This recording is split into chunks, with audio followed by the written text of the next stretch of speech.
प्रेम प्रभु का बरस रहा है, पीले अमृत प्यासे।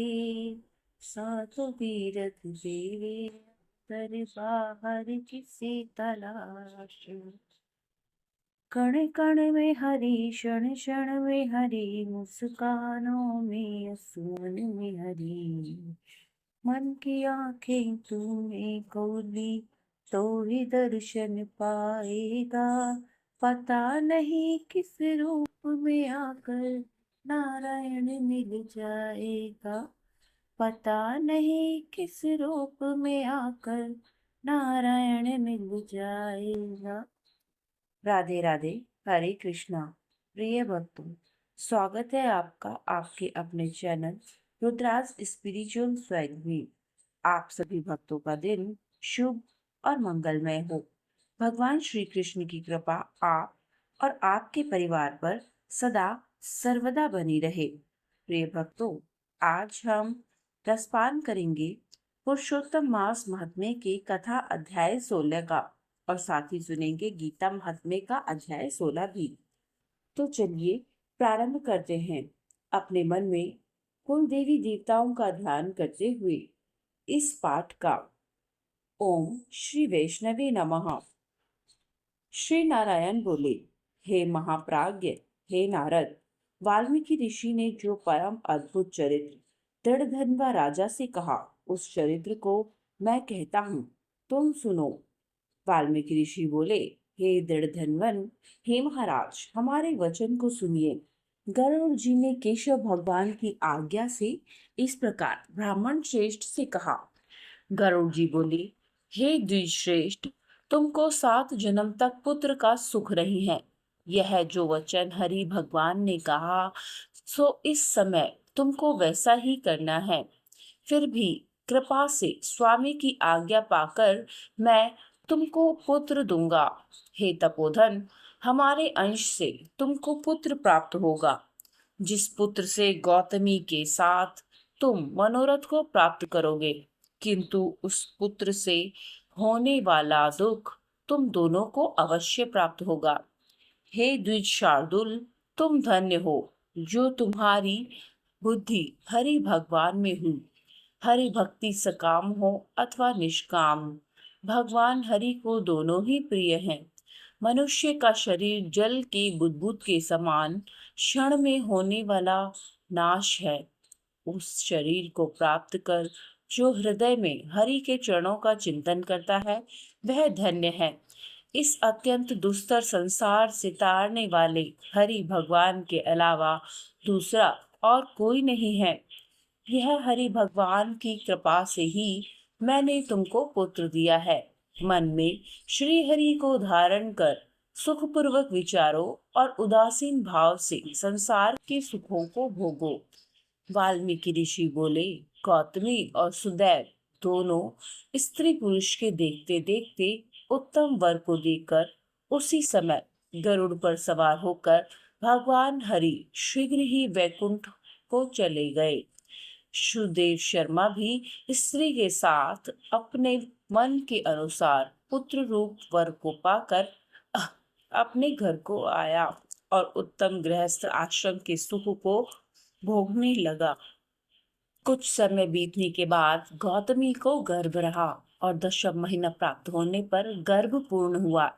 प्रसूति काल आने पर गौतमी ने उत्तम पुत्र पैदा किया और पुत्र के होने पर सुदेव शर्मा बहुत प्रसन्न हुआ। श्रेष्ठ ब्राह्मणों को बुलाकर जात कर्म संस्कार किया और अच्छी तरह स्नान कर ब्राह्मण श्रेष्ठ सुदेव शर्मा ने उन ब्राह्मणों को बहुत दान दिया। ब्राह्मण और स्वजनों के साथ बुद्धिमान सुदेव शर्मा ने नामकरण संस्कार किया। कृपालु गरुड़ जी ने प्रेम से यह पुत्र हुआ था। शरतकालीन चंद्रमा के समान उदय को प्राप्त तेजस्वी यह शुक के सदृश है। इसलिए मेरा यह प्रिय पुत्र शुकदेव नाम वाला हो। माता के मन को आनंद देने वाला वह पुत्र पिता के मनोरथों के साथ साथ शुक्ल पक्ष के चंद्रमा के समान बढ़ने लगा। पिता ने हर्ष के साथ उपनयन संस्कार कर गायत्री मंत्र का उपदेश दिया। बाद में वह बालक वेद आरंभ संस्कार को प्राप्त कर ब्रह्मचर्य व्रत में स्थित हुआ। उस ब्रह्मचर्य के तेज से युक्त बालक साक्षात दूसरे सूर्य के समान शोभित हुआ। बुद्धि सागर उस बालक ने वेद का अध्ययन प्रारंभ किया। उस गुरु वत्सल बालक ने सद्बुद्धि से अपने गुरु को प्रसन्न किया और गुरु के एक बार कहने मात्र से समस्त विद्या को प्राप्त किया। वाल्मीकि ऋषि बोले, एक समय कोटि सूर्य के समान प्रभाव वाले देवल ऋषि आए। उनको देखकर हर्ष से सुदेव शर्मा ने दंडवत प्रणाम किया। अर्ध पाद आदि से विधि पूर्वक उन देवल मुनि की पूजा की और महात्मा देवल के लिए आसन दिया। अति तेजस्वी देव दर्शन देवल ऋषि उस आसन पर बैठ गए। बाद में अपने चरणों पर बालक को गिरे हुए देखकर देवल ऋषि बोले, अहो हे सुदेव, तुम धन्य हो। तुम्हारे ऊपर भगवान प्रसन्न हुए, क्योंकि तुमने दुर्लभ सुंदर श्रेष्ठ पुत्र को प्राप्त किया है। ऐसा विनीत बुद्धिमान, बोलने में चतुर, वेद पाठी और शीलवान पुत्र कहीं भी किसी के यहाँ नहीं देखा गया। हे पुत्र, यहाँ आओ। तुम्हारे हाथ में यह कौतिक क्या है, देखता हूँ। सुंदर छत्र, दो चामर, यव रेखा के साथ कमल, जानू तक लटकने वाले हाथी के सूंड के समान ये तुम्हारे हाथ, कान तक फैले हुए विशाल लाल नेत्र, शरीर गोल आकार का, त्रिबली से युक्त पेट है। इस प्रकार उस बालक के विषय में कहकर उस ब्राह्मण को उत्कंठित देख देवल ऋषि फिर बोले, अहो हे सुदेव, यह तुम्हारा लड़का गुणों का समुद्र है। कंधा और कोख का संधि स्थान गूढ़ है। शंख के समान उतार चढ़ाव वाला, चिक्कर टेढ़े सिर के बाल वाला, ऊंची छाती, लंबी गर्दन, बराबर कान, बैल के समान कंधा, इस तरह समस्त लक्षणों से युक्त यह पुत्र श्रेष्ठ भाग्य का निधि है। एक ही बहुत बड़ा दोष है, जिससे सब व्यर्थ हो गया। इस प्रकार कहकर शिव कांपते हुए दीर्घ श्वास लेकर देवल मुनि बोले, प्रथम आयु की परीक्षा करना, बाद में लक्षणों को कहना चाहिए। आयु से ही इन बालक के लक्षणों से क्या प्रयोजन है। हे सुदेव, यह तुम्हारा लड़का 12वें वर्ष में डूबकर मर जाएगा। इससे तुम मन में शोक नहीं करना। अवश्य होने वाला निसंदेह होकर ही मरणासन को औषधि देने के समान उसकी कोई प्रक्रिया नहीं है। वाल्मीकि मुनि बोले, देवल मुनि इस प्रकार कहकर ब्रह्मलोक को चले गए और गौतमी के साथ सुदेव ब्राह्मण पृथ्वी पर गिर गया। पृथ्वी पर पड़ा हुआ देवल ऋषि के कहे हुए वचनों को स्मरण कर चिरकाल तक विलाप करने लगा। बाद में उसकी स्त्री गौतमी धैर्य धारण करती हुई पुत्र का अपने गोद में लेकर प्रथम प्रेम से पुत्र का मुख चुंबन कर बाद में पति से बोली। गौतमी बोली, हे द्विजराज, होने वाली वस्तु में भय नहीं करना चाहिए। जो नहीं होने वाला है वह कभी नहीं होगा, और जो होने वाला है वह होकर ही रहेगा।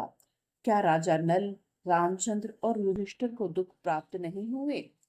राजा बलि भी बंधन को प्राप्त हुआ, यादव नाश को प्राप्त हुए, हिरण्याक्ष कठिन वध को प्राप्त हुआ, वृत्रासुर भी मृत्यु को प्राप्त हुआ, सहस्त्रार्जुन का सिर कट गया, रावण के भी उसी तरह सिर कट गए। हे मुने, भगवान रामचंद्र भी वन में जानकी के विरह को प्राप्त हुए। हे मुनीश्वर, इस प्रकार जो होने वाला है वह अवश्य होता है। इसलिए हे नाथ, उठिए और सनातन हरि भगवान का भजन करिए, जो समस्त जीवों के रक्षक हैं और मोक्ष को पद को देने वाले हैं। वाल्मीकि ऋषि बोले, इस प्रकार सुदेव शर्मा ने अपनी स्त्री गौतमी के वचन को सुनकर स्वस्थ हो हृदय में हरि भगवान के चरणों का ध्यान कर पुत्र से होने वाले शोक को जल्दी से ही त्याग दिया। इस प्रकार पुरुषोत्तम मास महात्म्य के अंतर्गत 16वें अध्याय का भक्ति वेदांत तात्पर्य संपूर्ण हुआ। इसके आगे की कथा आप अगले अध्याय में सुनेंगे। प्रिय भक्तों, चलिए अब हम प्रारंभ करते हैं श्रीमद् भगवत गीता के 16वें अध्याय के रसपान का। ओम श्री वैष्णवे नमः। श्री महादेव जी कहते हैं, पार्वती, अब मैं गीता के 16वें अध्याय का महात्म्य बताऊंगा। सुनो। गुजरात में सौराष्ट्र नामक एक नगर है। वहां खड़गबाहु नाम के राजा राज्य करते थे, जो इंद्र के समान प्रतापी थे। उनका एक हाथी था जो सदा मद से उन्मत्त रहता था। उस हाथी का नाम अरिमर्दन था। एक दिन रात में वह सांकलों और लोहे के खंभों को तोड़कर बाहर निकला। महावत उसको दोनों ओर अंकुश लेकर डरा रहे थे, किंतु क्रोधवश उनकी सब अवहेलना करके उसने अपने सार रहने के स्थान हथिसार को गिरा दिया। उस पर चारों ओर से भालों की मार पड़ रही थी, फिर भी महावती डरे हुए थे। हाथी को तनिक भी भय नहीं होता था। इस कौतूहलपूर्ण घटना को सुनकर राजा स्वयं हाथी को मनाने की कला में निपुण राजकुमारों के साथ वहां आए। आकर उन्होंने उस बलवान हाथी को देखा। नगर के निवासी अन्य काम धंधों की चिंता छोड़ अपने बालकों को भय से बचाते हुए बहुत दूर खड़े होकर उस महाभयंकर गजराज को देखते रहे। उसी समय कोई ब्राह्मण तालाब से नहाकर उसी मार्ग से लौट रहा था। वे गीता के 16वें अध्याय के कुछ श्लोकों का जप कर रहा था। पूर्ववासियों और महावतों ने बहुत मना किया, किंतु ब्राह्मण ने किसी की न मानी। उसे हाथी का भी भय नहीं था, इसलिए वह चिंतित नहीं हुआ। उधर हाथी अपने चिंगार से चारों दिशाओं को व्याप्त करता हुआ लोगों को कुचल रहा था। वे ब्राह्मण उसकी बात बहते हुए मद को हाथ से छूकर निर्भयता से निकल गया। इससे वहां राजा तथा देखने वाले पुरवासियों के मन में विस्मय हुआ। राजा ने आश्चर्यचकित होकर पूछा, ब्राह्मण, आज आपने यह महान अलौकिक कार्य किया है, क्योंकि इस काल के समान भयंकर गजराज के सामने से आप सकुशल लौट आए हैं। आप किस देवता का पूजन तथा किस मंत्र का जप करते हैं? बताइए, आपने कौन सी सिद्धि प्राप्त की है?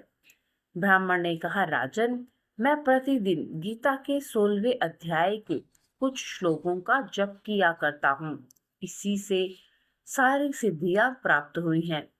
श्री महादेव जी कहते हैं, तब हाथी का कौतूहल देखने की इच्छा छोड़कर राजा ब्राह्मण देवता को साथ ले अपने महल में आए। वहां शुभ मुहूर्त देखकर 1 लाख स्वर्ण मुद्राओं की दक्षिणा दी।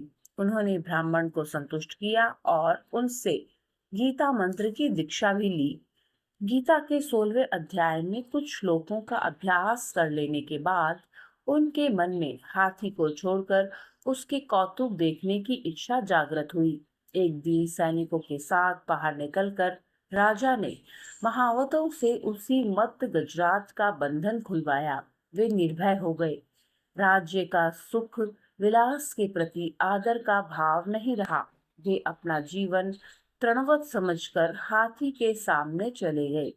साहसी मनुष्यों में अग्रगण्य राजा खड़गबाहु मंत्र पर विश्वास करके हाथी के समीप गए। मद की अनवरत धारा बहाते हुए उसके गंड स्थल को हाथ से छूकर सकुशल लौट आए। काल के मुख से धार्मिक और खल के मुख से साधु पुरुष की भांति राजा उस गजराज के मुख से बचकर निकल आए। नगर में आने पर उन्होंने अपने पुत्र राजकुमार को राज्य का कार्यभार सौंप स्वयं गीता के 16वें अध्याय का पाठ करके परम गति प्राप्त की।